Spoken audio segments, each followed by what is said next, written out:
Coming up, the moment is finally here for the Australian men's and women's team event to fight for their spot at this year's first ever Team World Championships in Spain. And we're here to hype it up just that little bit extra. Some insight into how the team is feeling, maybe some speculation of potential team lineups. Individual Oceania is on Friday. Who are Australia's representatives? The Australian Open is also this weekend and Kaizen Culture will be there. All of that follows after our talented friend Good Fortune.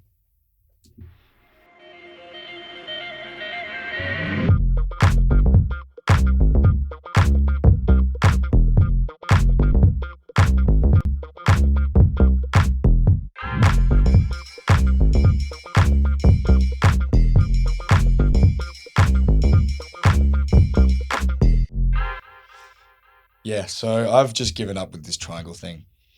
I haven't. I'm still passionate about this. I feel like there needs to be an uproar and an uprising. I don't think the community decided after we put it to them last time. It wasn't enough. Maybe it wasn't enough from you guys. Yeah, whether it's a team effort or Nathan solo, was that what it was? I promise this isn't somewhere purposely teasing. It's hard to get John to do it. Look. He's got anxiety. Yeah. Oh my gosh. That's not a laughing matter. No. No, it's not. Yeah.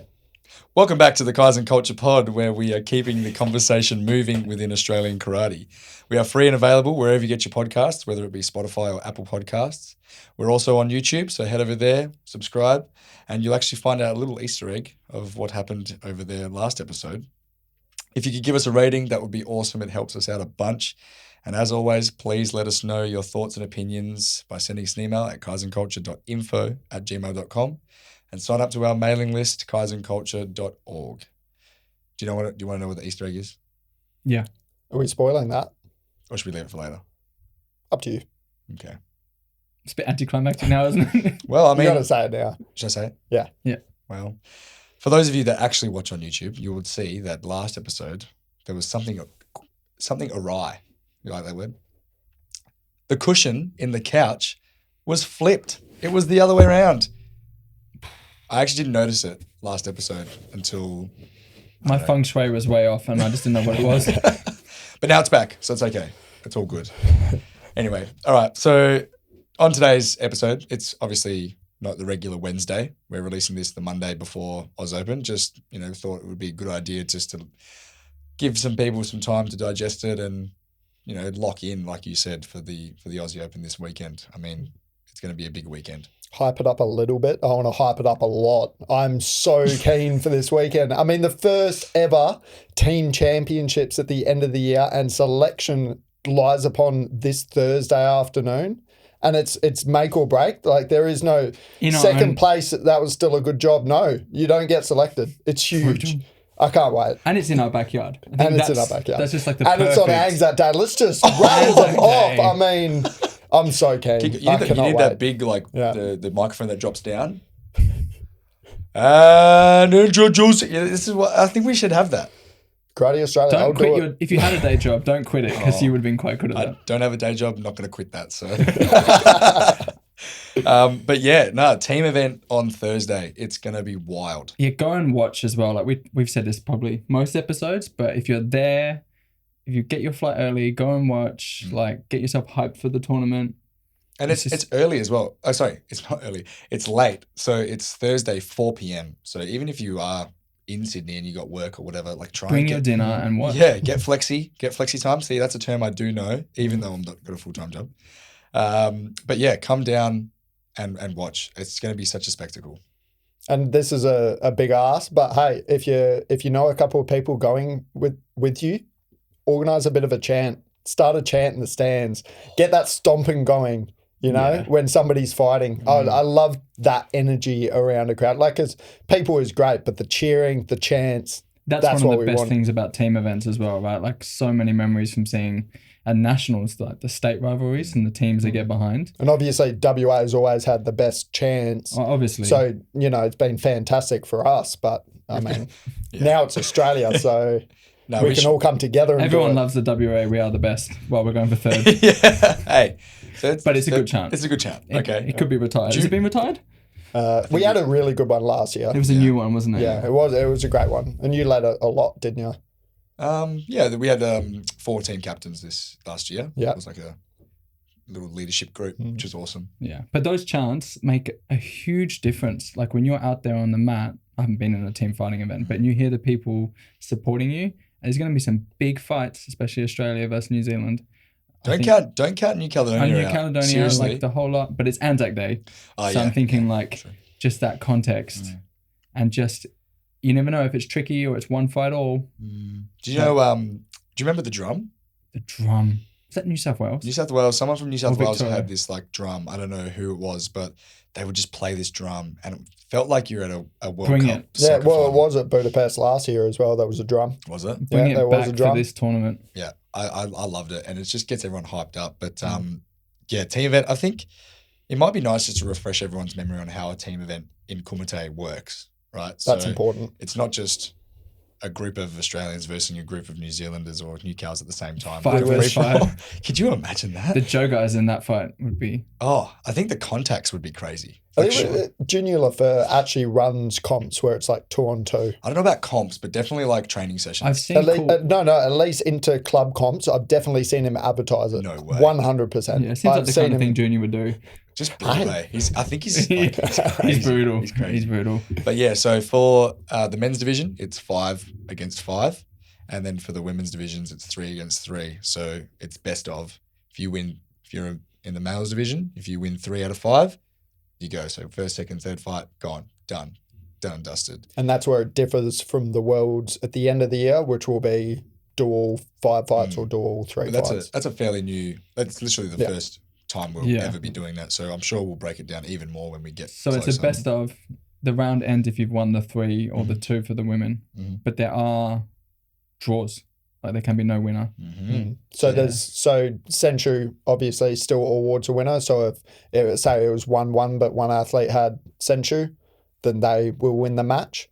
But and it means a lot during, especially the last 15 seconds. Usually you can take that warning. You can just step out and you go to desert. Like nobody wants to do it, but it's a possibility. But if you lose that Senshu and it's 1-1, it's counted as You're losing an a win. even draw. Yeah. And they just say, is it Ikiwaki? What's the... Hikiwaki?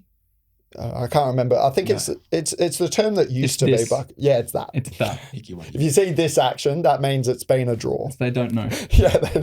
I don't know. That's the thumbnail for this. Yeah. So what was I saying? So that means like if it was one to like say it's Australia versus New Zealand, for example, Australia won the first 2, and then there was a draw. Fight still goes on to the 3rd and the 4th. If New Zealand win the next 2, so it's 2-2 now with the draw in the middle, then it goes back on. I think total points awarded is the first thing they look back on. I think there's like a full breakdown, like how they score kata now. So it's like if the points are equal, they go back on like highest points or lowest points awarded. But there's a full... with the 3 points, who got the most 3 points? Yeah, most 2 yeah. So I points? think it's literally like points for who got the most points. Yep. Then it goes to like, if that's equal, how many points? Ippons. Are the fights run by that as well still then? So like if there's no Senshu, do you win the fight if you got more 3 points?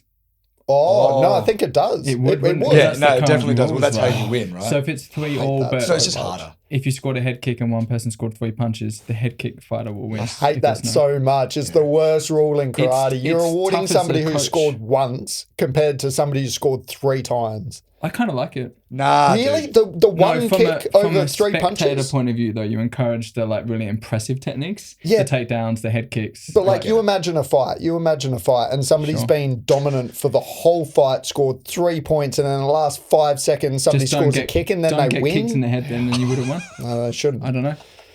It is a... Put I your mean, guard up. Such a cutter person, eh? I'm just used to hitting myself. Yeah, no, so that rule still is in place because it's how you decide a winner. But if it is 1-1 or 0-0, that still chalks up as Yeah, a draw. that's when it will happen most is 0-0. Yeah, from what sure. I've seen, that points thing hasn't played out a lot because quite often it does end up. But I have seen it though, and it's Especially so Premier funny. Leagues, yeah. Premier Leagues, because It's difficult as a coach on the tournament just go on very local level, but I was trying to keep track because like you need to remember. And if you've been relying on Century and Century disappears in 15 seconds, you have no idea And who's you winning. need to know as a coach, you need to be on that. I think the athlete should be as well, especially at this level. I mean, it's a selection comp for the World Championships. Yeah, you're in the moment. You might not think about it. Especially, I think if you're up. If you score that, if you're 3-0 down and then you score that ippon, maybe your mind doesn't flick to, I'm in the lead now. Yeah. Maybe because you've been losing for majority of the fight probably, and then all of a sudden you're up and you think, how can I actually be up? I think like it's just going to be like a little grace period between figuring it out on the mat, because like now Sensu is just like a second nature thing. But when that came into play in 2017, everyone was like, what is this? And then like you lose it and you're like, oh my gosh, I got to think about Sensu. But I think that's extra interesting in the team events now though. Like important to keep track of that. On the paper, a 2-2 looks like a draw. But if the one coach is like, well, actually we scored a body kick to their 2 punches, we're going to win. Well, oftentimes you'll see ahead in that. You'll see someone else that's in the background keeping track of scores. And they're in the crowd or something, and then they'll someone who can count. But and it's hard to communicate that to a coach mid-fight, though. You know, if your athlete isn't in a winning position and they're not clicking onto it, you need to shout at them. But we don't do anything. Can you imagine? You'll win. Just stop. And then Sensei like Nia Tran's going to come pull them over and be like, no 2 coaches. Man, that happens so frequently at the highest level, man. Just coaches getting this one. But no, it is interesting. We'll talk about team strategy because we love talking about it. But sometimes coaches are in a position where they could take a draw and they're actually kind of okay with taking the draw.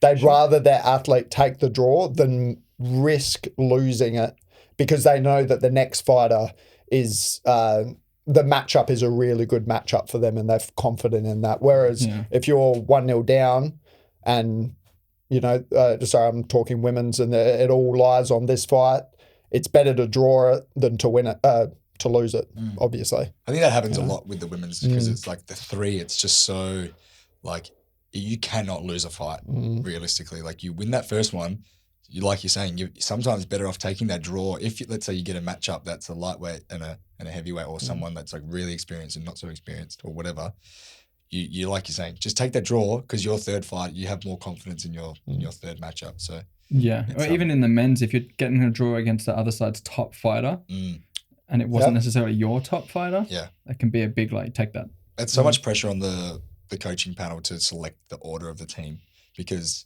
you know the country you're fighting, but you just don't know where they're going to put anyone. And people speculate and say best fighter here, best fighter there. That's us. Whatever. Yeah. We speculate. Who tries to avoid speculating? I'm going to stay out of it. Should we talk about some speculation for the team event? Oh, no.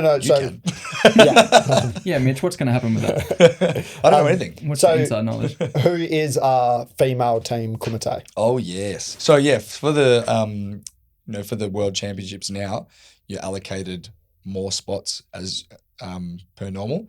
So for the women's, even though it's 3, you get an extra 2 reserves. So you've got a total of 5 women in the squad that you can bring. And then obviously the coach selects the 3 on the day. For the men, you get 5 spots, but 8 reserves. Oh my God. 8 reserves. Wow, that's a huge 13 people. Whew. 5 fights and 3 reserves, so 8 in total.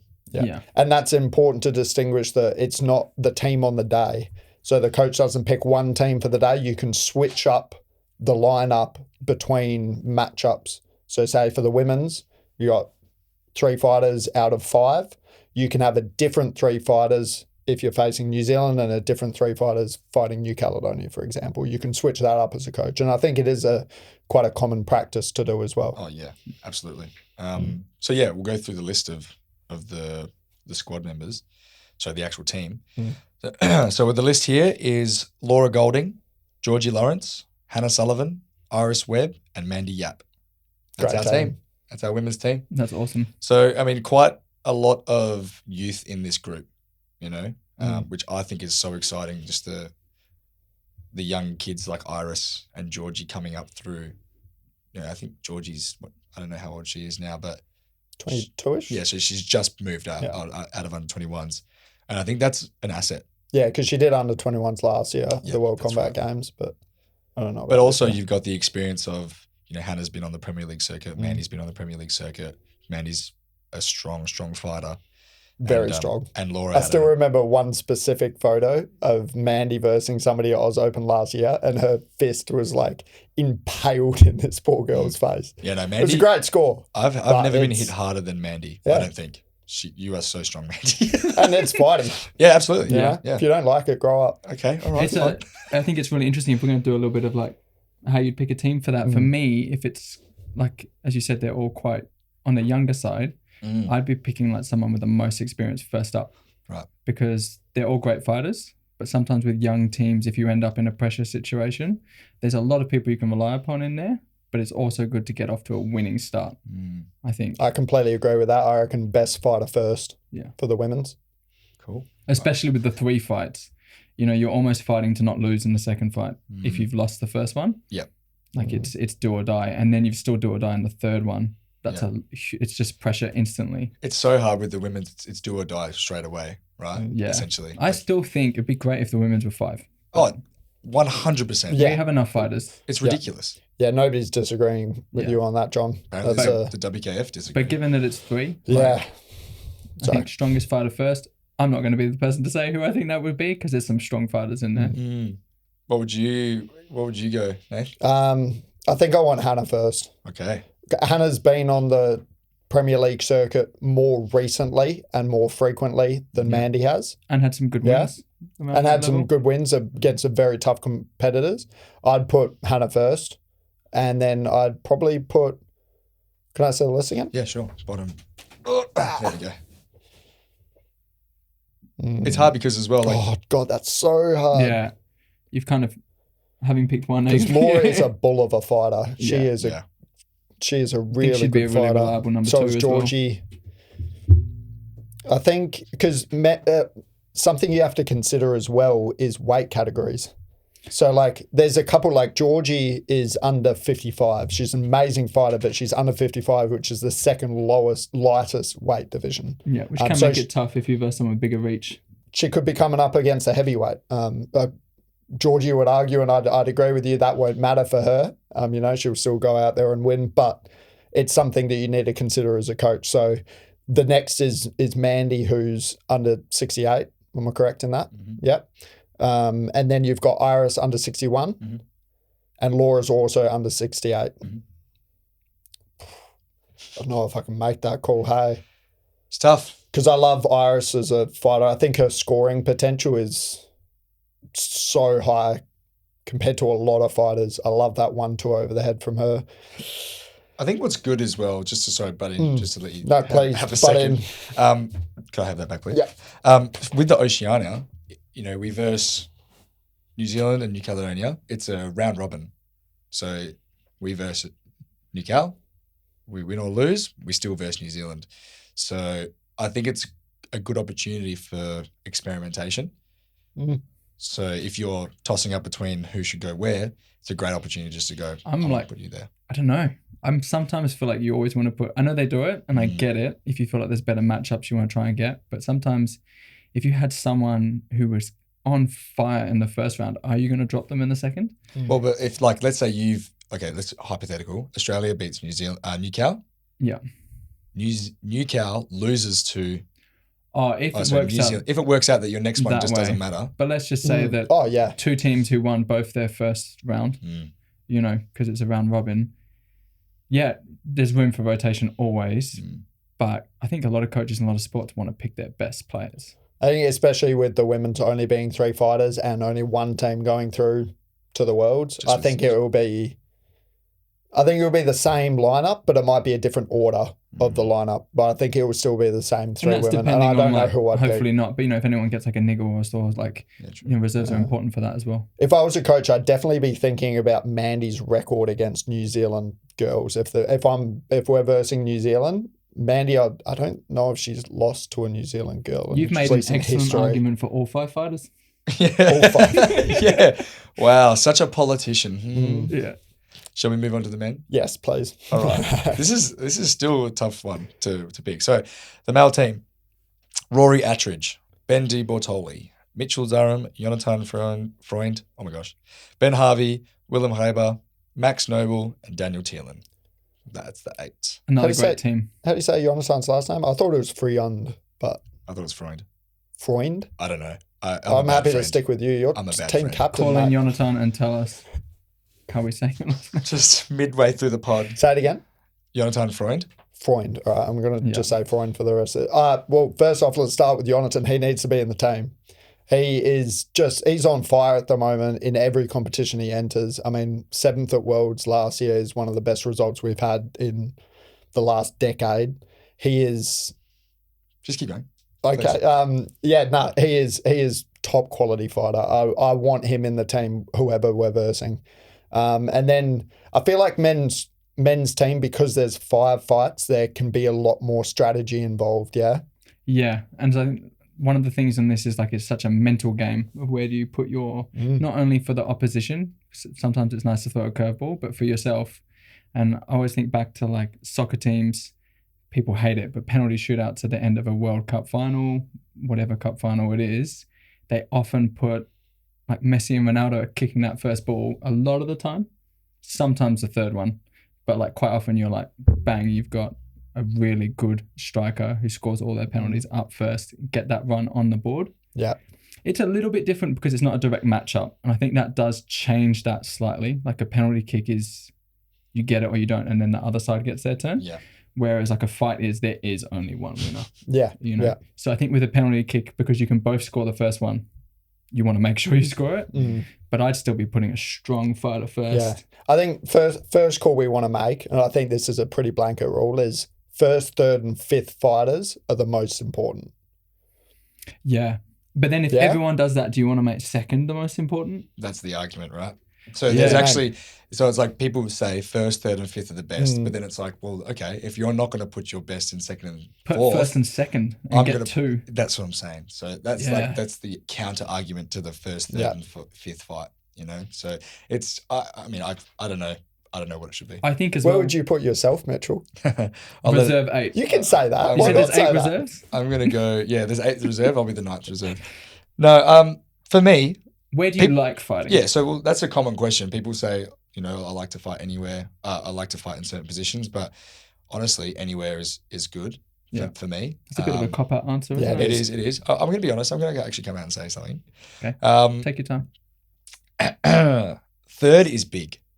Huge. Third is huge. And you've got to be able to handle pressure, and you've got to be able to either control yourself and to get the win. Yeah. You could be 2-0 down and it all lies on you. Absolutely. Yeah. You know, I think first is also equally important because it sets the tone.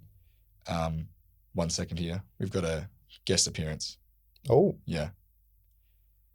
Yoni. Yo. How you going, mate? So we're just in the middle of recording the podcast episode, if you don't mind being on. Sorry, one more time.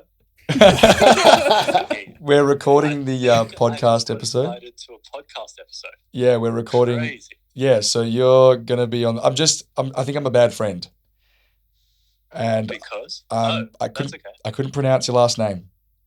Oh, don't stress. Freund. Oh, I was correct. See, can you hear me, Yoni? Yeah, I got Yeah, I got it wrong. I thought it was Freund, but I didn't know. No, I Mitch, just I'm the bad friend. I didn't even take a Nathan, guess. I expected better from you, man. Come No, on. but I'm also raving about you, and you'll hear about it. I'm raving about you. Well, I appreciate that. Very excited. Don't spoil Also, the I'm podcast. super excited for the con segment. Oh, I hope you enjoy the con segment. That's I saw the graphic come out. Con won't tell us what he's been talking about, but I can tell he was excited by it. Oh, that's awesome. I'm so glad. Are you subscribed to the email list? Of course. Well, course he that's I'm glad he said yes. yeah, imagine that. Awesome. Thanks, Johnny. I hope you're doing well. Yeah, you too. All right. I will see you guys soon. Yep. See you soon, See you in mate. Sydney. Bye. Freund. Freund. Yeah. I told you it was Freund. I don't know if John. No, I even- stayed quiet. Yeah, You no, stayed so quiet. Yeah, I'm just going to pipe It's down. number 1 life rule. Don't speak if you don't know. I want to get us back on track, though, Sorry, and rave sorry. more about Yoni. Yeah. You would say, yeah, so third is very important. First is important. Mhm. Fifth is very important as well. If you get there, you it's could be pretty- 2. Yeah, if you get there, but you could be 2-2 and it Yeah. all lies on you. Are we and just saying especially fourth is going to not Worlds. important? I'm saying fourth is less important than Yeah. 1, 3, and 5 personally. And I would want Yoni at 5, even though he's like a assured win. He's such a good fighter, but this guy I think he's missing a pressure gauge in his head when he's fighting. Like he doesn't respond to varying levels of pressure. He just fights. So it doesn't matter if it all lies on him or not. He fights the exact same way. So it's just, I want him at 5. I think I would put that kind of fighter at 4. I think there's just a little bit more chance to use them, Interesting.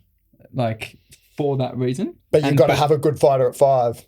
They're all good. Sure, not if you've got Yoni at 4, maybe. And this is why it's tough. I think as well, like it depends, like we could talk about this for ages, but if you look at 2 team lineups and you get like who's the better on paper, maybe you want to be that more conservative 1, 3, 5, right? But if you feel like you're a little bit behind the other team, that's when I think you go a little bit aggressive with the 1-2 strategy and try and get 2 up, and you may be versing the other team's best fighter at 3, but they've got a hell of a job if they're 2-0 down. We'll continue this after the break. Yeah, we got some. Yeah. Oh, yeah. Absolutely. We need to take a little break. Great timing. Okay, so we're back from the break. Oh, it feels nice to do this introduction. I was really interrupted that time. Can I just say that? I didn't even wait for yeses. Okay. I wasn't ready. Anyway. I got too excited. Yeah. We took the break, and I think after coming back from the break, we realised that we are not coaches. We can't predict who's got to be in the team or what order they're going to be in. We still think that 1, 3, and 5 is important, but also John's like 2 and 4. So we don't know anything, but we can talk about this. It's fun to speculate. It's great to chat about it though. Yeah. And I think build some hype. Hopefully everyone's excited making their own team list. Fantasy karate team. Well, one thing I will just say is that you say you want to put your best fighters 1st, 3rd, and 5th. You can't put everyone in 1, 3, and 5 because our best fighters. There's We've got so eight. many, We've got right? 8 best fighters for the men, and we've got 8 best fighters for the and 5 that's, best fighters. For and the that's depth. And depth is obviously important to have. Either way, I'm excited for it. Team Carter, we don't have any. Yeah, we don't? Nah, we don't have Thank any. God. I haven't got anyone. Yeah. Yeah, which I believe New Zealand have at least a male team.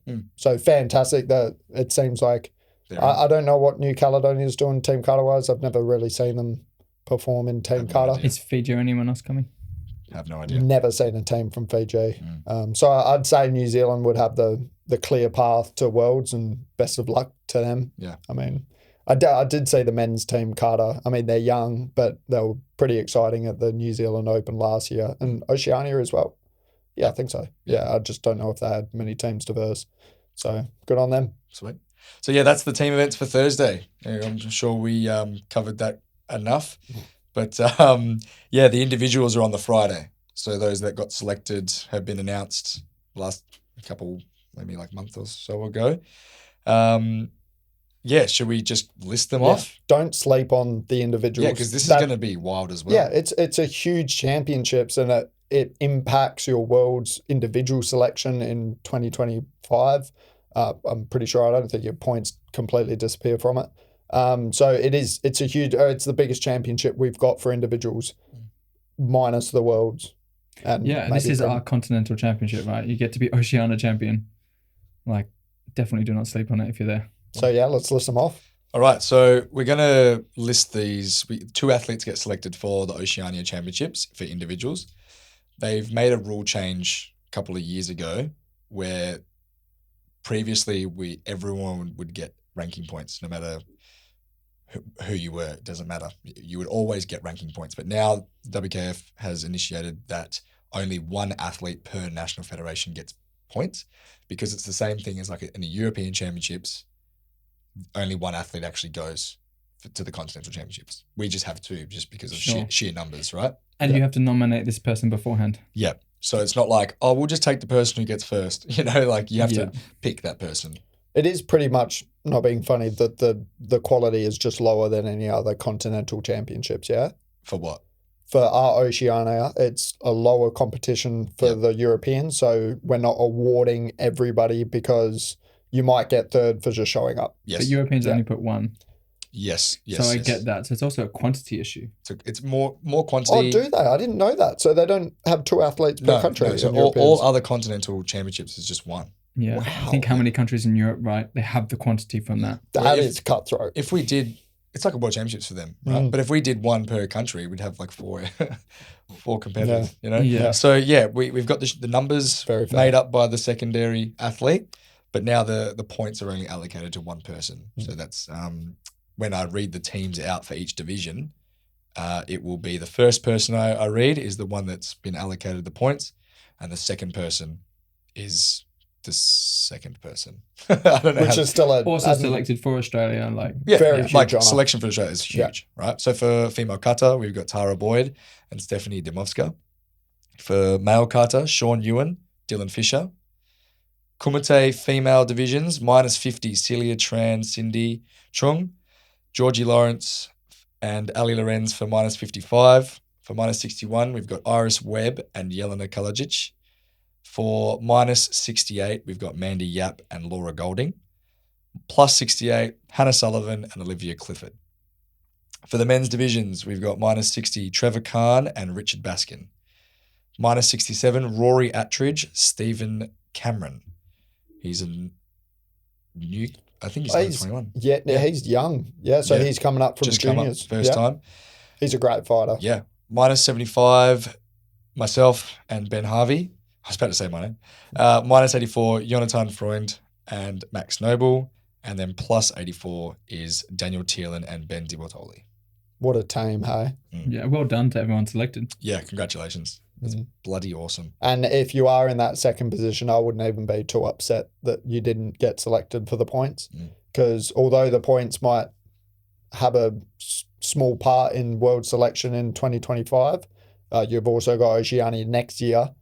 And this year, it means you might be able to do some of those competitions that would be limited if you had too many points. Yeah. So I wouldn't even be that cut if I'm did sure get sometimes selected. that decision was a bit of maybe not a coin toss, but just like really hard, right? To split the two. Some of the divisions are so tough. And both competitors are representing their country, wearing the badge, tracksuit. So that's awesome. But it doesn't even matter for selection for Worlds next year. This one. How so? It's whoever wins next year at Oceania. Isn't it still the top 32 in the world? Is it selected by continent? No. So the way it goes is, they'll talk about this a bit later on, but top 8 are selected. If, let's say, but then that's the initial part. Then they go to European Championship, Continental Championships, all that sort of stuff. The first place getter for Oceania goes. So we'd have to have someone in the top 8 for this ranking points to really make a start difference. actually making a Can there be 2 per division? Like, could there be 2 Australians? Is that a possible? No, it's not. Because your spot gets taken up if you have one. So where it representing gets the funny continent. is that the top 8, right, are set in stone, right? They have the European Championships. The medalists get selected. They qualify that way. If that medalist is in the top 8, that person is taken out and then it moves down a slot. So that could happen with Oceania if we had someone in the top 8, which is a big ask. Yes. Yeah. So it's a very, very slim chance for some. Yeah, most so it nations. means it's even less important to get points this year. Yeah. You The know? only thing it influences is like Premier League or Series A status, which, we will probably chat about after the Oceania when the points are actually decided. Yeah, Nice. 100%. Looking forward to that. But yeah, get around the individuals on the Friday because that will be the start of the Australian Open, but also it's the individual Oceanias for that day as well. And again, for that tournament, you'll be there as clubs because the afternoon is the Australian Open, but you're Australia before that. For the Oceania Championships, there are no clubs. We are Australia. Felt like a start of a chant. We are Australia. What's that song? I know the one you're thinking of. You're talking about the national anthem? Imagine. No, Joe, I want to cut that off straight away. We are not talking about the national. We did not forget that. There's a song. It's like, Yeah, like we call are Australia. Yeah, we call Australia home. That's in it as It's well. like the spirit of Australia. Right. I think that's a. We are one, but we are many, and for all the lands You on guys- earth. we go. I got to bring the triangle out for that. Oh my god! We will sing that if you do the triangle. If you learn the "We Are Australia, We Are One, We Are Many" we'll do song, that as a group. I guarantee I'll sing it. Yeah. I'll take it one step further. if you bring the triangle, I will sing it at an event in front of people. Nice. Wow. This podcast really brings stuff out, eh? Oh, I don't have it. He's like, but yeah, I'm sorry, I'm very scrambled The after first that. singing debut on the Kaizen Culture podcast. Yeah, I was saying that we need to be Australia when Yeah, supporting that's the Oceania course, athletes who yeah. are competing. Like Of there course. is no clubs. Get around, be there at the event and cheer with other clubs because Cheer they're all loud, bring the Australia. drums. Yeah. Cheer for everyone and the Please. teams and the individuals. yeah, for sure. So yeah, then that after that's finished, go straight into the Australian Open, and this is the biggest or second biggest. I would say probably the biggest event for Australia besides the nationals. Like, would you say which ones? Everybody has national championships. Like every country has national championships. This is our international Open. This is the Open. This is where we open up to the rest of the world and say, this is what we have to offer in terms of just Australian karate, not just as athletes, but also the event organisation, all of what goes into hosting these events. This is saying we are Karate Australia. So cool. That was very good. That's a selling point. You're welcome. It just made me think about, like, how do we increase the popularity and entice countries to come to the Australian Open? I would love to talk about that in another episode. Yeah. Yeah, I've got some opinions, You got some especially opinions? like for example, the US Open. How did they get Egypt to come over? That would have been talks between the Egyptian Federation and US Federation, and they would have had to showcase what they're offering. They would have had to say, this is what we've been doing for the last whatever years, and that's what we can do for other countries, because there are other countries that are a lot closer to us, and they might not have the same access that the Europeans have to their European Opens. So this is the ideal tournament for them, but they don't know too much about what This we're doing. Australian Open should be pretty good with the Oceania beforehand. Oh, it All always those is. athletes sticking around as well, though. Yeah. Like, so that should be some good, like, New Zealanders and Yeah. And imagine if You Fox Caledonians. Sports covered it in the future. Like that would open up even more opportunities.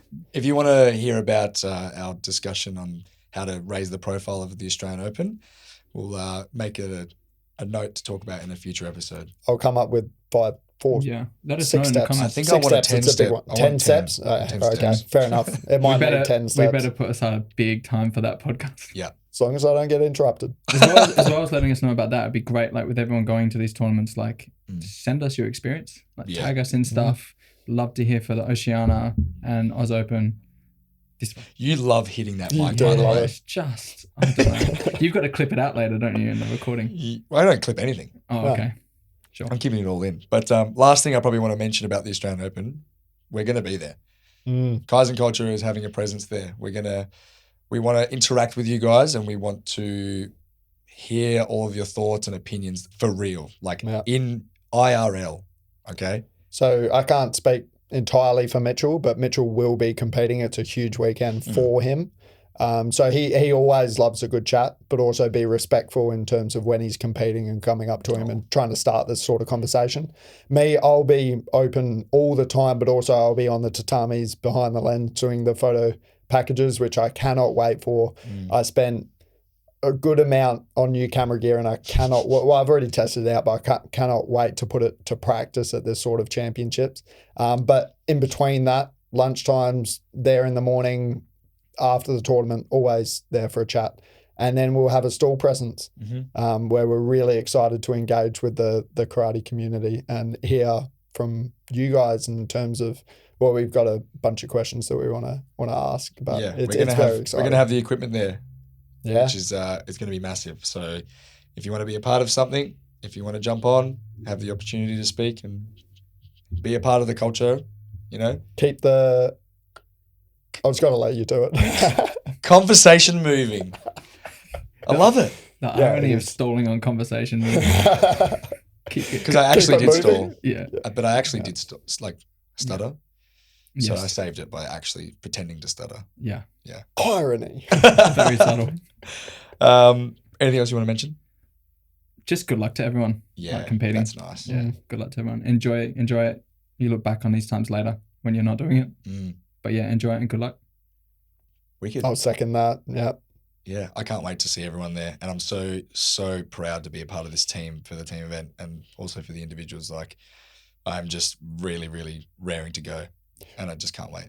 I just had a thought. Imagine if, say, I don't want to name teams, but say a team lost in the Oceania. No, I'm saying a team. What There a way are to end teams this that will podcast. lose. Jeez. Okay. There are teams that will lose, Are you yes. touching wood, Mitch? Yeah, you're right. It's You're inevitable. right. Okay. Half the If teams a lose. team loses at the Oceania Championships and then they get the redemption possibility at the Oz Open on the Sunday, they'll be hunting. Yeah.